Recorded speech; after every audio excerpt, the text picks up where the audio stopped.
What's the total value of your entire collection? So right now, with sealed and everything that we have here, it's about like 50K. I go around and interview other top vendors. You got a quick minute? I can ask you a few questions, share some knowledge for the next generation of vendors and collectors. Yeah, for sure, definitely. What is the most amount of money you made in a single day or a single show? In one weekend, we were able to make at least 20K in sales. Is that 1 day, 2 day? 2-day show. Yeah. Damn. Yeah. How long have you been vending? At this point, we've been doing it for about a year and a half now, and it's been an amazing experience thus far. Are you full-time? Are you part-time? What's the situation? Right now, we just try to do at least 1 or 2 shows a month. We haven't fully scaled, but it might get to that point eventually. Definitely, one of our goals is that for next year, we want to form this into like an LLC, so move it up to the next level for sure. 10K in 2 days for a side hustle, that's badass. Whenever people think about vending, they will start locally first. Yeah. What is the biggest difference between the local vendors to the big vendors that go to these regional shows all the time? The local shows and the bigger shows definitely have their own sides of the story as well, so it's like big shows means big money, big moves.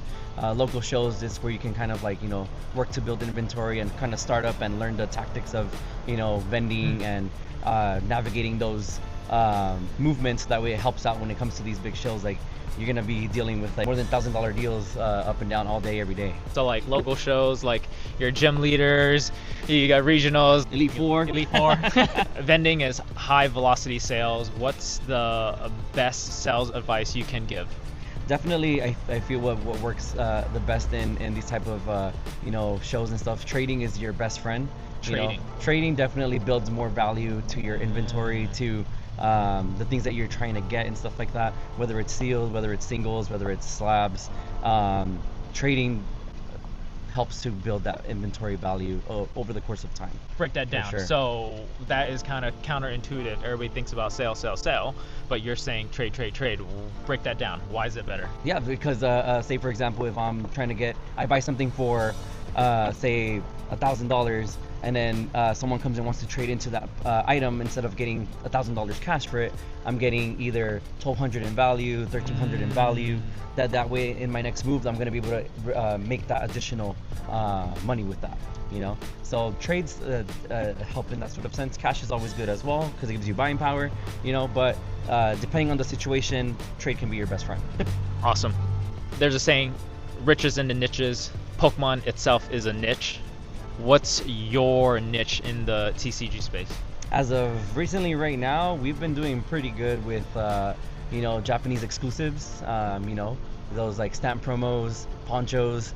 Those have been moving pretty crazy right now. So modern high ends are also another thing that we tend to have in our display. So it's what's been at least worked for us. Last question, okay? If you were to start from zero, knowing what you know now, starting from scratch completely, what would you do first?